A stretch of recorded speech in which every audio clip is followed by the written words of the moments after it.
Good morning. It's an honor to be here this morning. It's my first time in Chicago, and it's a great city. This talk's called The Golden Rule Revolution, Engaging the Next Generation.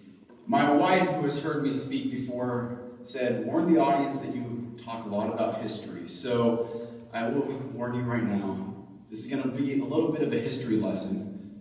It's also going to have some context around some religious narrative, some historical narrative, some societal narrative, all of which this talk is nothing about. It's all about business. And business is a beautiful thing. I love business. I'm a proud capitalist. I say, though, I'm a moral capitalist. And business, at the end of the day, is about people. So this talk today is not necessarily the next tips and tricks and widgets that you can engage to drive more sales and increase your bottom line profits. This talk this morning, which I've delivered all across the country, is about treating people in a way that you would want to be treated. And the byproduct of that is an authentic and deep relationship with your customers, but also the people that work for you and with you every single day. So let me give you some context to this talk. Right now, every single day, in fact, today, 10,000 baby boomers will retire. 10,000 baby boomers turn 65 years old every single day. And the average retirement age has gone from 65 to 67 in the past few years due to the economy. Now, the baby boomers, there were 70 million baby boomers born. Then those baby boomers had some children, we call the Gen Xers, and the Gen Xers, there was only 50 million of that generation. Gen Xers had some kids, overlapped with the boomers. We call those the millennials. 70 million baby boomers, 50 million Gen Xers, there are 93 million millennials.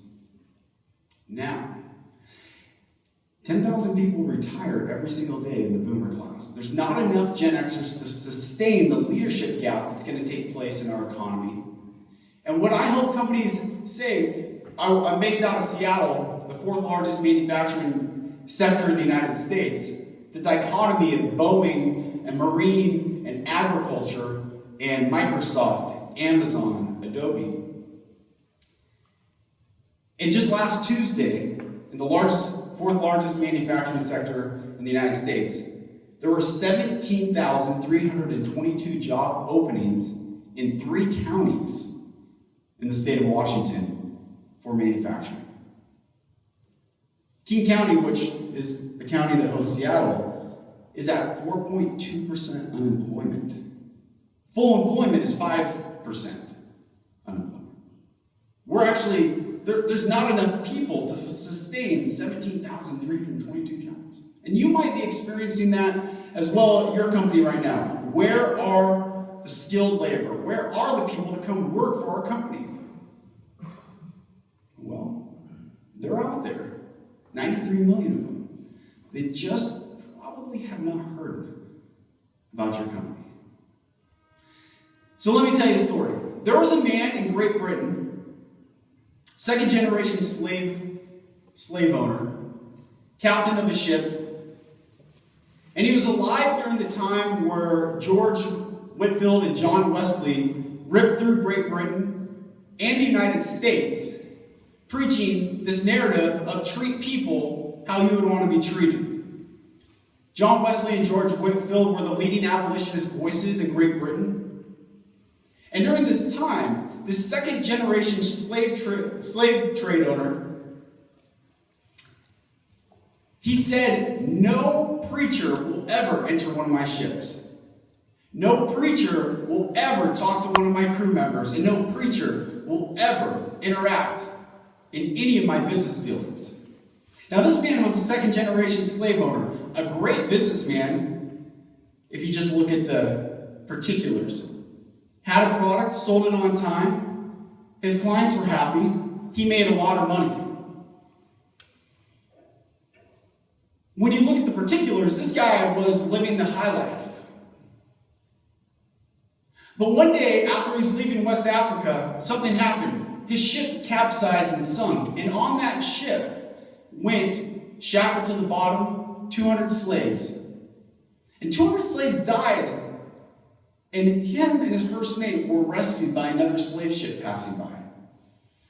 And he, thinking that he as a free man would be rescued by this other slave owner, was brought on board this ship. And instead of being a free man, he himself was made a slave. I remind people all the time, slavery has nothing to do with skin color. When this country was founded, there were 30,000 Irish slaves sold to the colonies. Saudi Arabia, just 10 years ago, abolished slavery. Slavery has nothing to do with skin color. It has everything to do with an innate desire inside mankind to control another human being.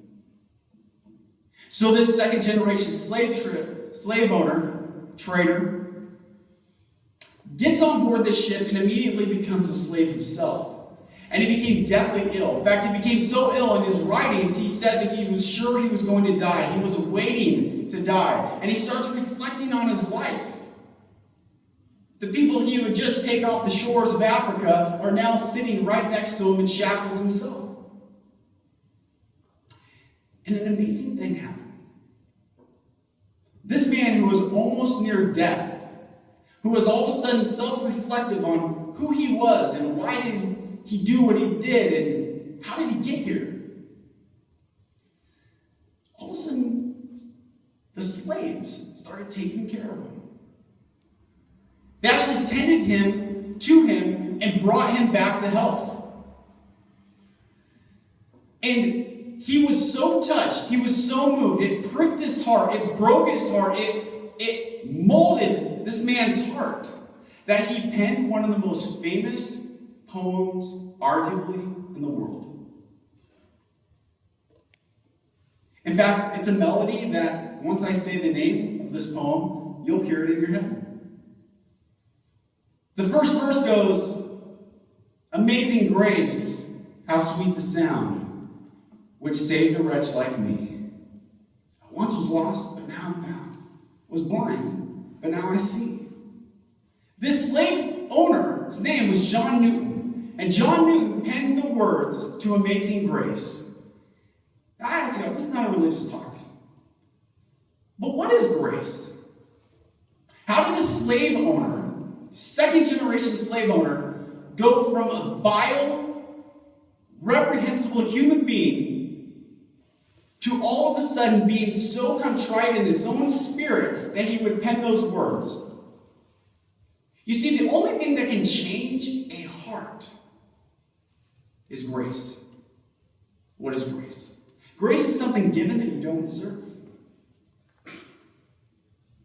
And in society that we live in today, where it's all about self-interest, it's all about what you can get, how you can better yourself, what you can get from everything that you do, we have lost the concept of doing unto others, which is essentially what the golden rule is. Now, Amazing Grace it's a popular melody. Arguably one of the most popular songs in all the world. However, it's the second verse of that song that I think is the most impactful. He says, "'Twas grace that taught my heart to fear." And I don't know about you, but I look around in American society right now, in our society as a whole, and I'm not sure if we're entering 1968 in American history or 1858 in American history, but if you look outside the walls of this building right now and you turn on the television and you read the headlines, it is a terrible, terrible place. The suicide rate's higher in America than it's ever been per capita. Our soldiers are committing suicide at a rate of 3 times that of the national average every single day. 28 veterans will come home and commit suicide today. Now, this is a business talk, but at the end of the day, who's buying from us? People. People are buying from us, and people work with us, and people work for us, and we work for people. At the end of the day, no matter how much automation takes place, no matter how much technology gets infused into the workings of our business, no matter how lean you get your supply chain, just left with people. It made national news, but 2 weeks ago I was stuck in Seattle when all of downtown Seattle had a power outage. I was in the World Trade Center. I had just given a presentation. The mayor of Seattle's there. There's some dignitaries walking into the lobby. I'm just about to hit the elevator, and all of a sudden, and I was like, what's going on? So I get in the stairwell, and I go down to the parking garage, and the push bar to get into the parking garage, stuck. And I'm not going to lie, I had a little bit of worry set in. What's going on? People were in the stairwell with me, and we can't get back into the floor. So we're banging on the door, people let us in, and they had to find an old Allen wrench key to pop the bar to let us out because it went on lockdown. And I get out of the building, I get in my car, and people are walking in the streets. This Ferris wheel stuck, everything. It was like, what is going on right now? And I realized everything I've worked for, if the power stays off, it's just gone away. And it was a powerful moment for me to understand we are basing our entire existence on some grid that is so non-secure, that we realize that if the power goes out, who are we left with? People. So let me get back to John Newton. John Newton, after his change, goes back to London and becomes a preacher in a little stone church for the rest of his life. For 50 years, he preached against the evils of slavery, and he was the leading abolitionist voice. And the one-time opponent of Wesley and Whitfield's narrative now was one of the greatest advocates of Wesley and Whitfield's narrative.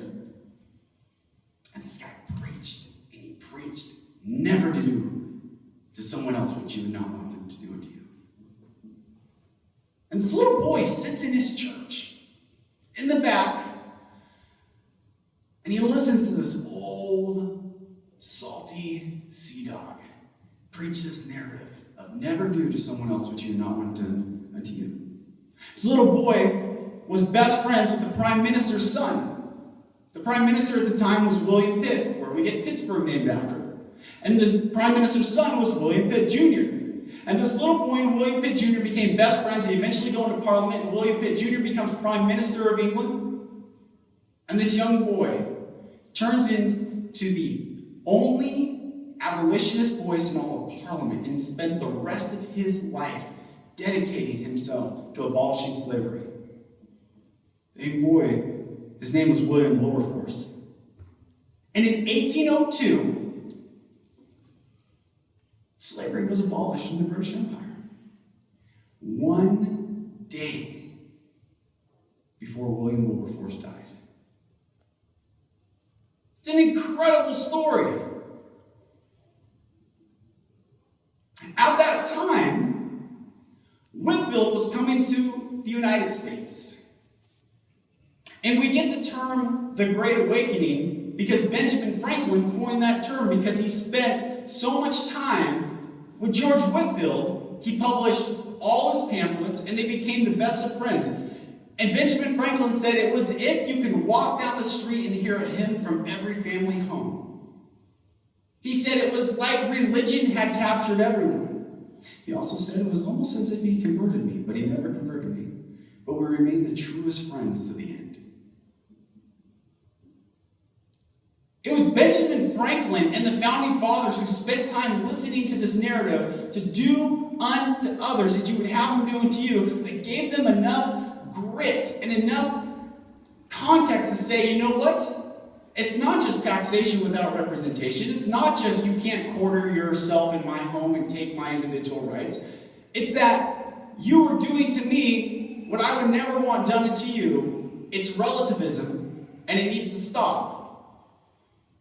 So Thomas Jefferson, along with Benjamin Franklin and John Adams, Jefferson being the lead writer, wrote, "We hold these truths to be self-evident, among which are life, liberty, and the pursuit of happiness."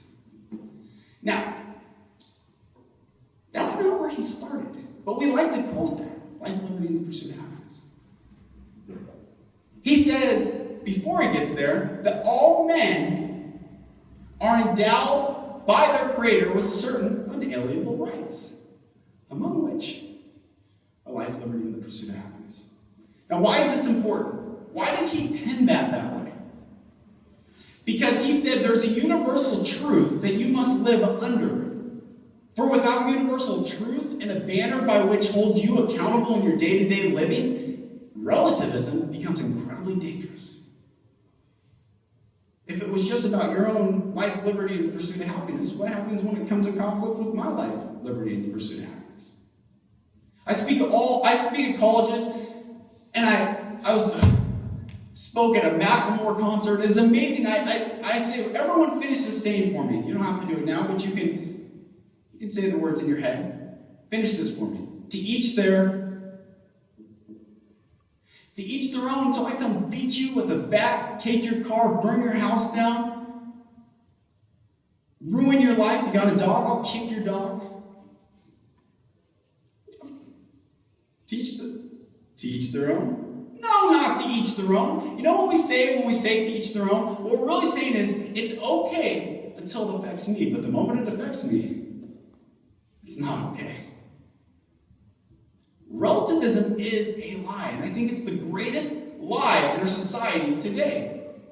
Without the universal context of all men are endowed by a universal truth, regardless, fill in the blank, your particulars become very dangerous. And we have forgotten something in our society, in our daily living, because materialism and humanism and relativism and every other ism that you can plug in business has been the forefront of our dealings, and we've forgotten that if I do to you what I would not want done to me, then what happens when you have more power than me? You see, in American history, we had the Great Awakening, and this country changed, and I believe so goes America, goes the world. The Great Awakening produced in Great Britain the abolition of slavery. But like everything, eventually entropy sets in. The second law of thermodynamics, which states order turns to disorder. And so you have 60 years later in America, slavery is still taking place, the trades were still going on, people were dying at an unprecedented rate, and we had a civil war in this country. Now let me give you some stats. 622,000 people died in the American Civil War. Since the American Civil War, 603,000 soldiers have died in all wars combined. 622,000 people died in a country that wasn't even fully formed. Now, we eventually abolished slavery 60 years later in America. And that's obviously a beautiful thing, but I don't think that's the most beautiful thing that we live with today. How is it that the South isn't second-class citizens today? How did this country heal? How did we come back together and unite, indivisible, with liberty and justice for all? Well, the President of the United States at that time was a man named Abraham Lincoln. And Abraham Lincoln was corresponding through his entire presidency with a man named Charles Finney. And Charles Finney just happened to be the preacher that ripped through New England and ripped through the Midwest, who was, again, the leading abolitionist voice in America. Giving this narrative of do unto others as you would have them do unto you. And Lincoln heard this, and he wrestled with this, and he chewed on this. He called it a National Day of Repentance. To God? No, just stop for a second. And don't retaliate. Don't be vengeance. Don't do vengeance. I ask people all the time, How many, and you can raise your hand on this, how many have heard the saying an eye for an eye?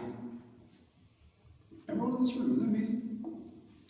Now, raise your hand again. How many of you think that means vengeance? Okay. A lot of us do think that means vengeance. I'll tell you why you think it means vengeance. Because a good Hindu, who I also love and respect, named Mahatma Gandhi, said, an eye for an eye makes the whole world blind. Now, if you take that rhetoric and you break down the logic, let me ask you a question. Have you ever seen a one-eyed person fight a two-eyed person? Especially when the one-eyed person just lost an eye from the two-eyed person. He's going back again. That makes no sense. That's illogical. It's invalid. That's not what it means. One of my best friends is a Hasidic rabbi, and I'm stuck. What's the Hebrew say? He says it means literally to take someone's eye is to take your eye. To do to you is to do to me. So the Second Great Awakening takes place in America, and a byproduct of that social healing was not just slavery was abolished, thank God it was, but it was that women got the right to vote. It was that moral virtue became the precedent in America once again. Apart from any religious context, you just knew, hey, this whole thing's going to fall apart. 622,000 of us just died. Not sustainable. And I ask, where are we today? Politics is a silly, silly thing. You know, I hear no narrative nationally of who's going to heal this country. I hear no narrative of do good because it's the right thing to do. Now, this is a business talk, so hang in. I warned you, it's going to be a lot of history and it's a lot of religious context. I love business. I love business. You know why I love business? Because I love people. Have you ever been held at gunpoint to exchange a dollar for anything? No? So you bought of your own free will to be compelled to purchase? Yes. Just like your customers? Yes. And we're like, I want sales. Okay, you want sales? Engage more people. And if you're not inspired by your message, why would they be inspired by your message? I can't seem to retain my workforce. Here's some hard numbers for you. It costs you 20 to 150% someone's annual salary when they quit, depending on where they are in your organization. Let's say $50,000 employee costs you $10,000 when they leave. What could $10,000 go towards?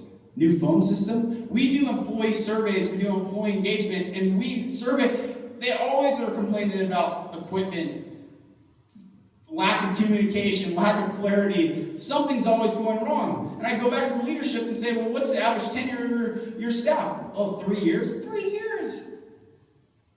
We're talking about top-line revenue growth, and your bottom-line profits are getting eroded. And why I bring up politics is because you hear the narrative of the millennials going after Bernie Sanders and saying, you know, these people have wronged us. There's an injustice going on. I say, okay.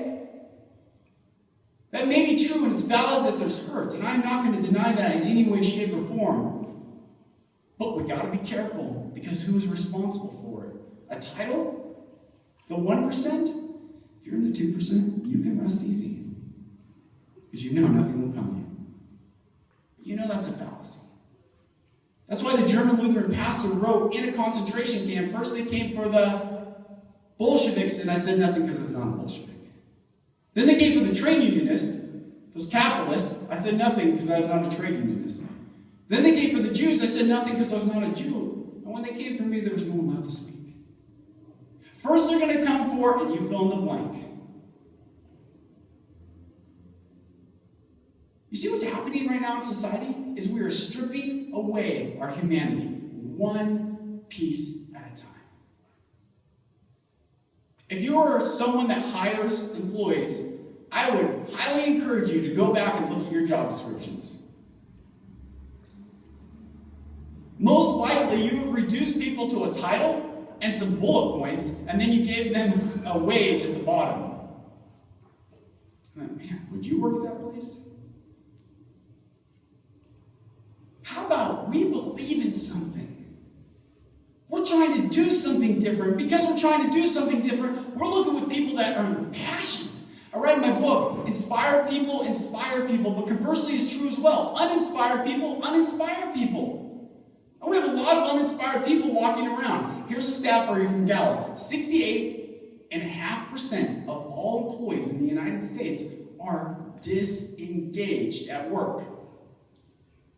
You should write this down. 68.5% of all employees in the United States are disengaged at work. You know what that means? That means 7 out of 10 people that you talk to every single day listen to your strategic plans and the brilliant pontification that you come out with and all the strategy. They look at you, they nod, and they walk away and they don't do anything. You know what Gallup says? The average employee works 5 hours in an 8-hour shift. We need more sales. No, you don't. You need to inspire people again.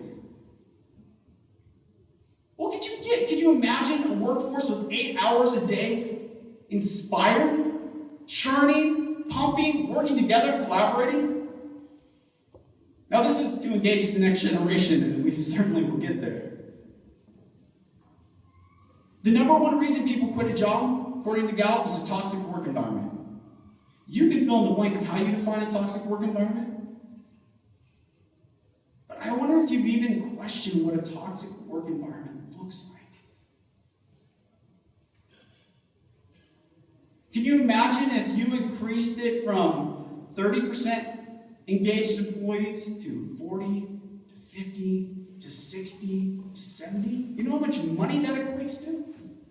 I don't know what the turnover rate is within your company, but your bottom line gets eroded. The profits are going away because people are not staying. And these millennials are looking for purpose. And you know what? They should. There is nothing wrong wanting purpose. As a broadcast journalist, everything that I do with companies now, I help them tell their story. There are 5 questions that make up a story. Who, what, when, where, why. Who, what, when, where engage your mind. They're facts. They're figures. For you left-brain analyticals, it's data. You know the second question that we ask each other when we first meet? After we exchange names? What do you do? And you know the sad thing is we don't really care what someone does.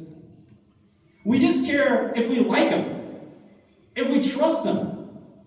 There's all this psychology around how people buy. People buy emotionally and they back it up logically. That's how they buy. That's why you, in this industry, have never said to the grocery stores and the aisles, make the ingredients face the customer. No, that would be insane. No one's walking around looking at the data like, oh, this riboflavin is like 12%. Okay. Oh, who made it? Oh. That's ridiculous. People buy emotionally. That's why brand and design and narrative and layout, it's so important because it compels you and it engages you and it draws you in. And then we look at it. Oh, it costs this much, we'll buy it. People buy emotionally and they back up logically. Now in business, we've been reduced to data and particulars. What do you do? This is what you do. This is how we do it. Blah, blah, blah. Fill in the blanks. The only question, though, that engages a heart and inspires someone is the question, why? Why equates to purpose. Why equates to what you believe in. I can't tell you how many companies I work with across this country. So you have a vision and mission statement. Yes, we have a vision and mission statement. Can you recite it to me right now? And sometimes they can, but it's like a drone just repeating. Like it could be Siri telling them, your mission? The thing that wakes you up every day, that compels you to come into work, and you sound like Siri, man. Your mission? If you're not inspired by your narrative, why would someone else be inspired by your narrative? If you want to grow sales, I know that private brands is important with Salesforce and relationship building. Gosh, are we sending these people out with a shield but no offensive weapon? Nothing to lead the charge with? We got to give why. Because what is so uninspired? And let me say it. If you're in sales and you're constantly getting reduced to price, I hear all the time. I work with a lot of B2B companies and manufacturing. So it comes down to price. Okay, if it comes down to price, let's say all things being equal, you and a competitor come in at the exact same price, the exact same deliverable, the exact same timeline, the exact same quality, everything's being equal. Someone gets chosen, correct? We know someone gets chosen. Why does that someone get chosen? There is a relationship at some degree with whoever gets chosen. Here's the facts. We do business with those we know, like, and trust. You know why we do business with those we know, like, and trust? Because that's how a relationship is formed. Now, if you are a brand, you better have a consistent brand. If you are a relational business, you better be consistent. Because people can know and like you, but if they don't trust you, they're not going to buy from you. And if your employees know and like you, but they don't trust you, guess what? They're disengaged and they're looking for the next opportunity. I work in the shadows of Amazon, who hires people all the time. They work there. The joke is, see you in 2 years. Amazon offers more pay, but that's not sustainable for their workforce. People leave after 2 years.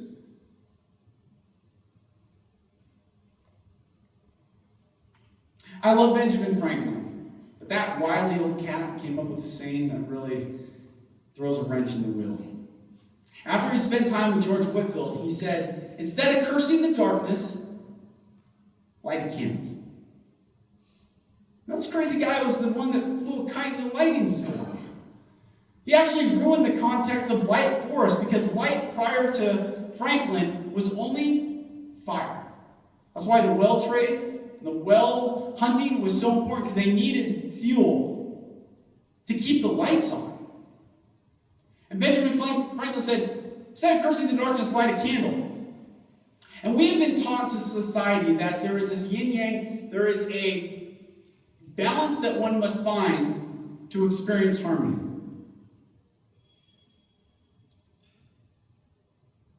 But the physics of it is this: where there is light in the universe, there is no darkness. And where there's darkness, you know there's no light.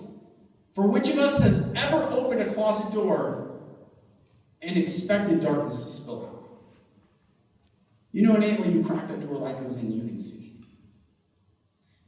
I love these survival shows on TV. Love them. It takes someone sometimes 4 to 5 hours to get just a little ember. They're working hard, they're grinding, they're getting their hands blistered, just get that little ember, just that little smoke. They're protecting it, they're walking. That's how precious light is.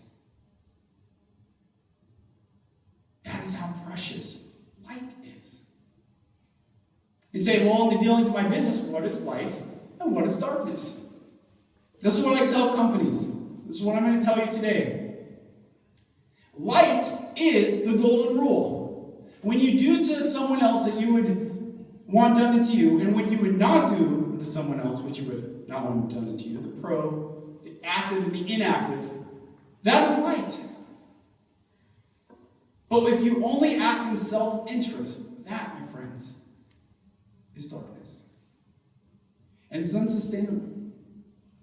And you can sit here, statistically half the room in here will like what I say, 25% of the room is thinking about this for the first time, and maybe 25% of you think this is just too soft and too fluffy. Well, I appreciate it. I own a business. I employ people. I work with companies all over the country. I get money. I started this scene. I'm a capitalist.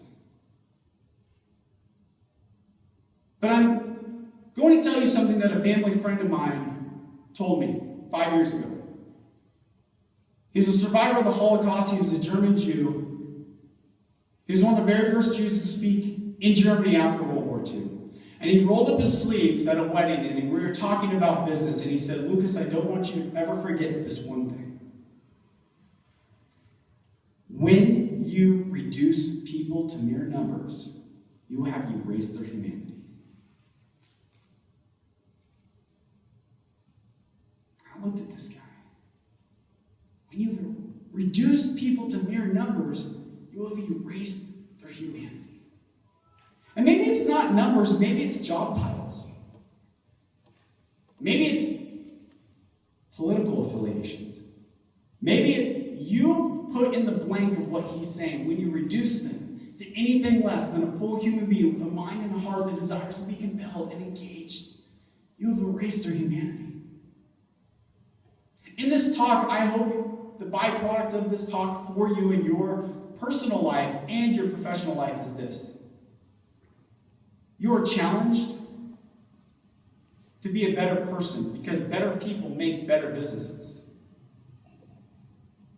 You are inspired because inspired people, we need inspired people to go out, and they say in my book, sometimes you gotta stand there like a buffalo in a snowstorm.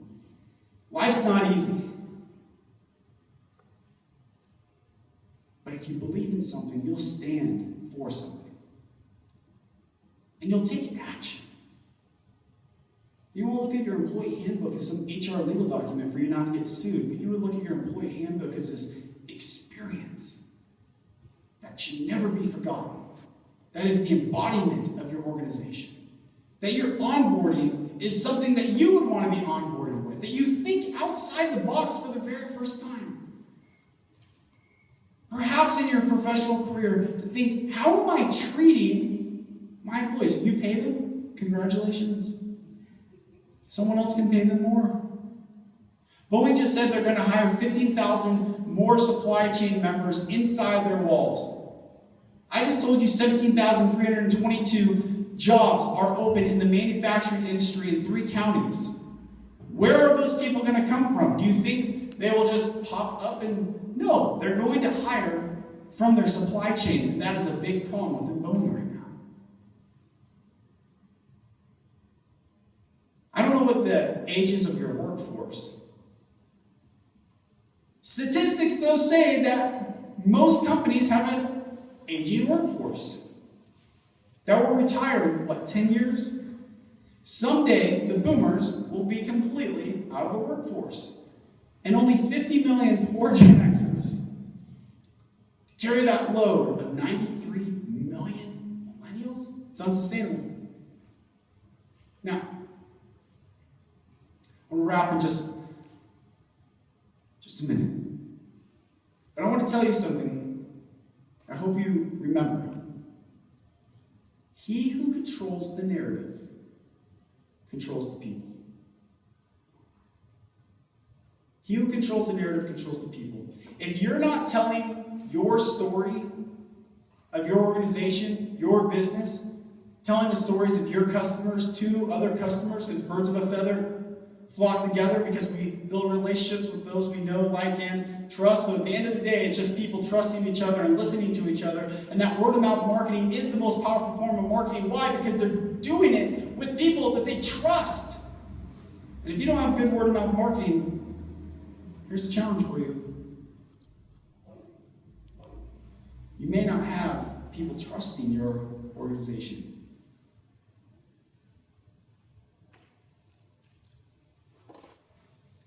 I want to finish with the story of 2 men.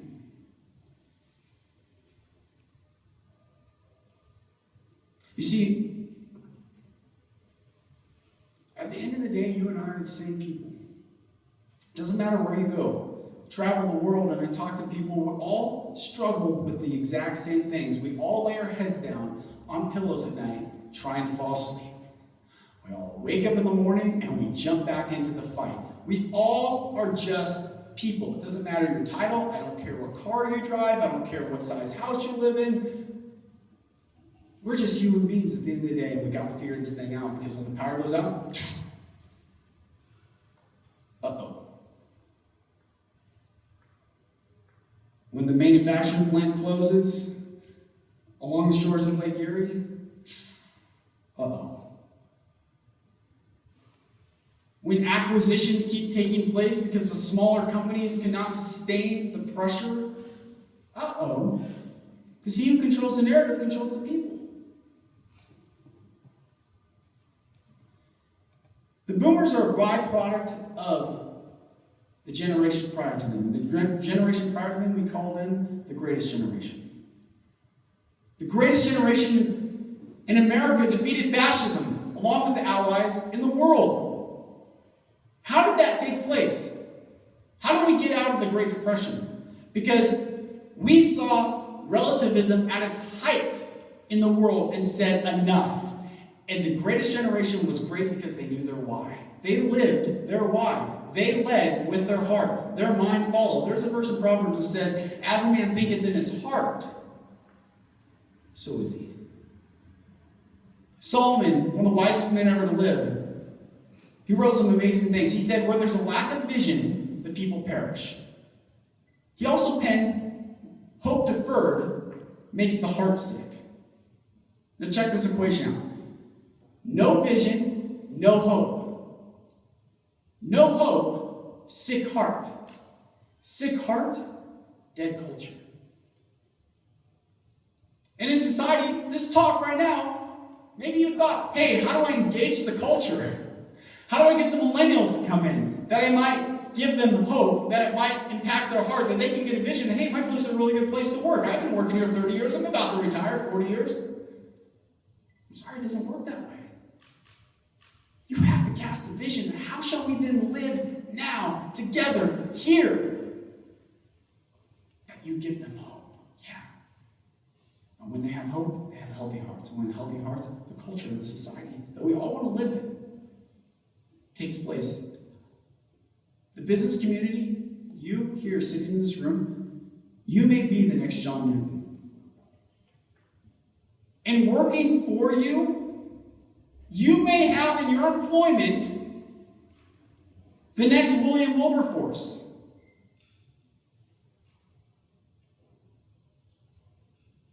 I think it's time that the nonprofits don't have the narrative of missionally driven lives, but the pro-business, the true business community owns that missional driven life. And when we do that, your top line revenue will increase because people will buy more from you because they like you, they hear you, people are talking about you. I can talk all day about strategies of how to gain clients, but you can only catch a fish once. You can only trick someone one time. If you want your top line revenue to increase, if you want your bottom line profits to increase, you have to start treating people like people. And it's time that the business community, I think, take that lead in our society and say, we are going to be the catalyst for the next great awakening in American history. The Golden Rule Revolution is now. There's a lot of revolutionaries talking in this city and all over the country about violence. I'm tired of violence. It's time that we start speaking and being light. So I'll end with these two stories. There were two men in Nazi Germany during the Third Reich. In the Third Reich during World War II. One man's name was Gunther Quandt. Gunther Quandt was a third-generation businessman in Germany. He was one of the most sought-after businessmen in the Third Reich, and he had countless manufacturing plants. His family bought into one of the manufacturing plants that eventually became known as BMW. Gunther Quandt was a brilliant business mind, had manufacturing machines, he had access to employees, but he had 50,000 Jewish slaves working for him at one time. And in one plant alone, he had slaves from 3 concentration camps working. And in this plant, there was an execution area. And countless Jews were executed in front of their co-workers. And people just work harder and work harder. Now this man in particular, if you looked at on paper, was a brilliant businessman. He had, I'm sure, great 5-year strategic plans. I'm sure he had a board. I'm sure he had a customer. He delivered on time. His product was impeccable. Never a recall, never a problem. But Gunther Quandt looked at people as a means to furthering his business. And conversely to Gunther Quandt, there was another Nazi who was a Nazi spy who tried to infiltrate the Allies. This guy was brilliant himself. He was also a business owner, and he had manufacturing plants, and he had the same access to equipment, the same access to employees, the same access to strategic plans. He had the same access to everything Gunther Quandt had. And at one time, 750 Jewish slaves were working in his plant.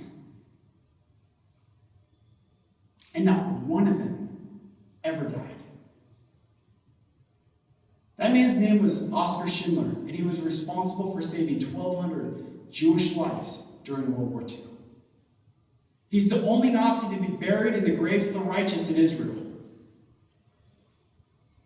And I ask, what's the difference between those two men? Both blonde-haired, blue-eyed German nationalists. Both businessmen, both had the same access to equipment, both had the same access to technology, strategy, labor. And here's where the challenge comes in, and I don't want to offend you, I do want you to deeply think, because I think when your heart is impacted and you feel, you'll think differently and take action. You and I fall into one of these two camps, and here are the camps. Gunther Quandt saw people as a means to furthering his business. Oskar Schindler saw business as a means to bettering human life. That's it. Those are the two camps.